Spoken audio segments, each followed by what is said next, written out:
الرجیم بسم اللہ الرحمن الرحیم۔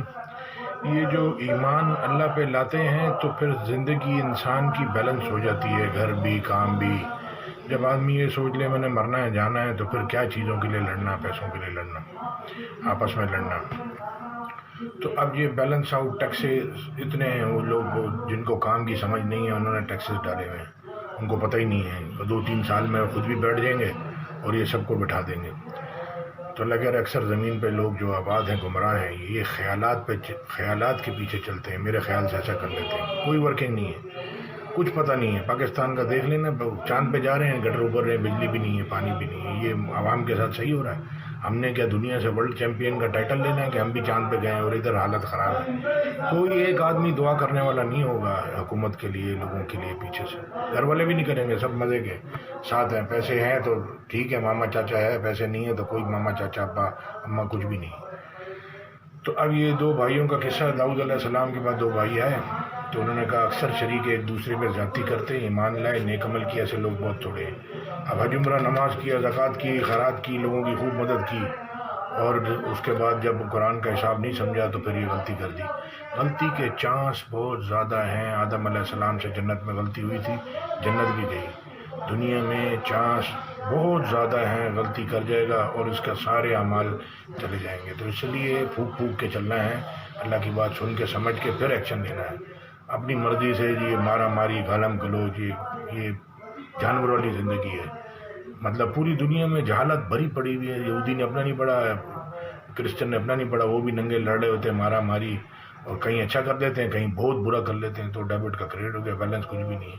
آیت سنتے ہیں سورہ 7 کی 23-24 کیا بتا رہی ہے اسی کے بارے میں؟ 2 بھائی جو قصہ لے کے آئے۔ اعوذ باللہ من الشیطان الرجیم، بسم اللہ الرحمن الرحیم۔ إن هذا أخي له 99 نعجة ولي نعجة واحدة فقال أكفلنيها وعزني في الخطاب۔ کیفیت یہ ہے کہ یہ میرا بھائی ہے، اس کے ہاں 99 دمبیاں ہیں اور میرے پاس 1 دمبی ہے، یہ کہتا ہے کہ یہ بھی میرے حوالے کر دے، اور گفتگو میں مجھ پر زبردستی کرتا ہے۔ قال لقد ظلمك بسؤال نعجتك إلى نعاجه وإن كثيرا من الخلطاء ليبغي بعضهم على بعض إلا الذين آمنوا وعملوا الصالحات وقليل ما هم وظن داود أنما فتناه فاستغفر ربه وخر راكعا وأناب۔ انہوں نے کہا کہ یہ جو تیری دمبی مانگتا ہے کہ اپنی دمبیوں میں ملا لے، بے شک تم پر ظلم کرتا ہے، اور اکثر شریک ایک دوسرے پر زیادتی ہی کیا کرتے ہیں۔ ہاں جو ایمان لائے اور عمل نیک کرتے رہے، اور ایسے لوگ بہت کم ہیں۔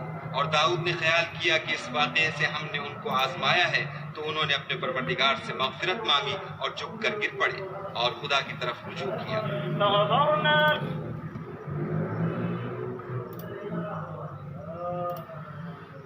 Indeed, this, my brother, has 99 ewes, and I have 1 ewe.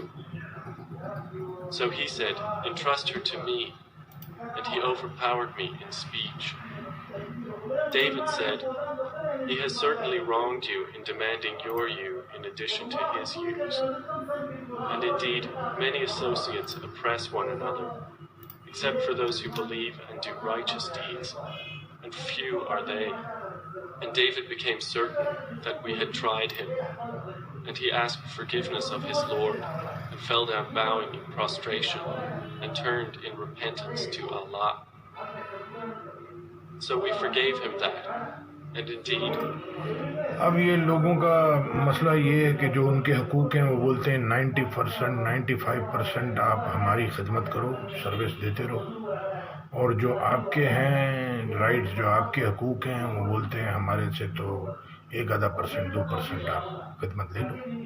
یہ ہم اتنا کر سکتے ہیں، یعنی کہ 98% کام کے اندر شیر غیب ہے، کاروبار میں، نوکریوں میں، بزنس میں۔ لوگ سمجھتے ہیں پیسہ لگا کے کاروبار کر لیں گے، پیسہ لگا کے سروس 98% غائب ہے، وہ کوئی کرتا ہی نہیں، سستی قائلی ساتھ میں، وہ اللہ کا مطلب شیطان ساتھ میں، وہ اس کو کرنے نہیں دیتا۔ پھر لوگوں کی جب پرانی پریکٹس ایسی ہو جائے کام نہ کرنے کی، نکمے بیٹھ کے کھانے کی، بیٹھ کے بس وہ پلیٹ میں ڈال کے لا کے منہ میں ان کے پانی بھی دے دو، چیزیں بھی دے دو، تو ان کی وہی عادت پڑ جاتی ہے۔ پھر وہاں بات ختم نہیں ہوتی، پھر ان کی اولاد میں بھی وہی چلی جاتی ہے۔ پھر وہ جو جتنے امیر لوگ ہیں وہ ٹیبل پہ بیٹھ کے پانی لے آؤ، چائے لے آؤ، وہ کچھ کرتے نہیں، سبزی سودا نوکر لے کے آتے ہیں۔ تو جب وہ کام نہیں کرتے تو پھر ان کے بچے جو ہیں وہ ویک ہو جاتے ہیں دماغی طور۔ Practice make man perfect. جب آپ اسٹرگل کرو گے، محنت کرو گے، کام کرو گے، ٹھیک ہے آپ کو پتھر تو نہیں توڑنے، آپ کو آٹے تو نہیں اٹھانے، لیکن اگر آپ محنت نہیں کرو گے تو آپ ویک ہو جاؤ گے، بالکل ویک، دماغ ویک۔ کام کرنے سے دماغ تیز ہوتا ہے، پھر قرآن سننے سے بھی اور تیز ہوتا ہے۔ تیز ہونے کا مطلب ہے پریکٹس میں آتا ہے، نہیں تو آپ لیزی سستی۔ اس کی دعا ہے اللہ سستی کالی بزدلی سے تیری پناہ مانگتا ہوں۔ گھر کے کام، آفس کے کام، نماز، آنا جانا، آدمی ایکٹیو رہتا ہے، نہیں تو یہ بڑھاپے میں تو ویسے ہی سب جام ہو جانا، بستر پکڑنا ہے۔ جزاک اللہ خیر۔ السلام علیکم ورحمۃ اللہ۔ اپنے آپ کو بیلنس کریں تاکہ آپ کے اعمال نامے میں اچھے اعمال لکھے ہوں، تاکہ قیامت والے دن آپ جو ہے وہ بچ سکیں۔ نہیں تو علم لے کے ہم خالی میں ڈگری دکھاؤں عالم کی، مفتی کی، تو وہ تو نہیں چلے گی۔ اعمال، علم، ایمان، اخلاص کے ساتھ۔ جزاک اللہ خیر۔ السلام علیکم ورحمۃ اللہ۔ لوگوں کے حساب کر کے میری جان تو نہیں چھوٹے گی، مجھے اپنا حساب دینا ہے، لوگوں کو اپنا۔ جزاک اللہ۔ السلام علیکم۔ اللہ الشیطان الرجیم۔ بسم